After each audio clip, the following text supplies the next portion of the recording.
What's up, everyone? Welcome to the Power Play with CJ. To focus in on Henrik Lundqvist going down, expecting to miss about 3 weeks, after getting hit, in the neck with a puck. Definitely not an ideal circumstance for the Rangers, as Henrik Lundqvist has been their MVP essentially since he came over from Sweden, 10 years ago. But you got to do what you got to do. This is a well-coached team. Alain Vigneault's got his guys playing some really fantastic hockey since the new year. And I really think they're going to buy in. They're going to buckle down. Cam Talbot's going to play, a passable, role.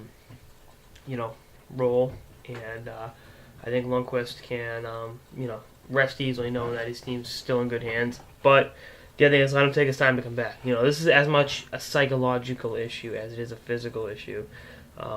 You get hit in the throat with a puck. Obviously it's excruciating pain. It's a major injury. But how many times is he gonna think about that? When you're in a playoff series against the Islanders, or the Penguins, whoever. If Evgeny Malkin tees one up, is he gonna be thinking about his, protecting his neck and not, doing what he can to stop the puck? I think he's a psychologically tough enough guy that it's not an issue, but it's something to think about.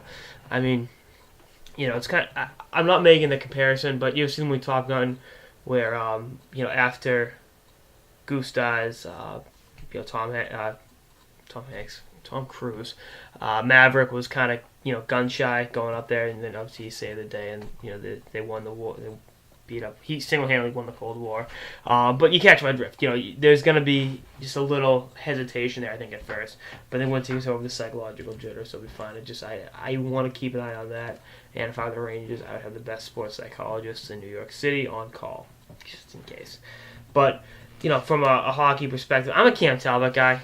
I always have been. I mean, I think he's a very good backup goalie. And before Lundqvist signed that extension, last year, I was saying, if for whatever reason Lundqvist bolts New York City, which was never really going to happen, you could get by with Cam Talbot as your number one goalie. And I just think he's proven himself in spot duty, and I think he'll be able to keep the team afloat. I mean, you're not asking him to do too much. You're just asking him to play his game.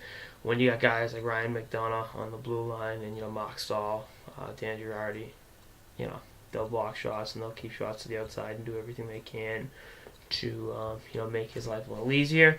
So that's obviously a good thing. I mean, he had 3 shutouts in his first 10 games this year. I mean, he's a great player. And I think he's as much as much as you want to see he's a product having some great defensemen in front of him. You can make that same argument with Lundqvist. I think they're both good goalies. Obviously, Henrik's one of the best in the league.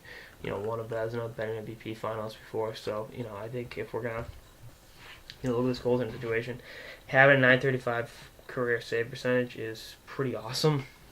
So I always only played 12 games this year, but 214 goals against, still he'll be all right.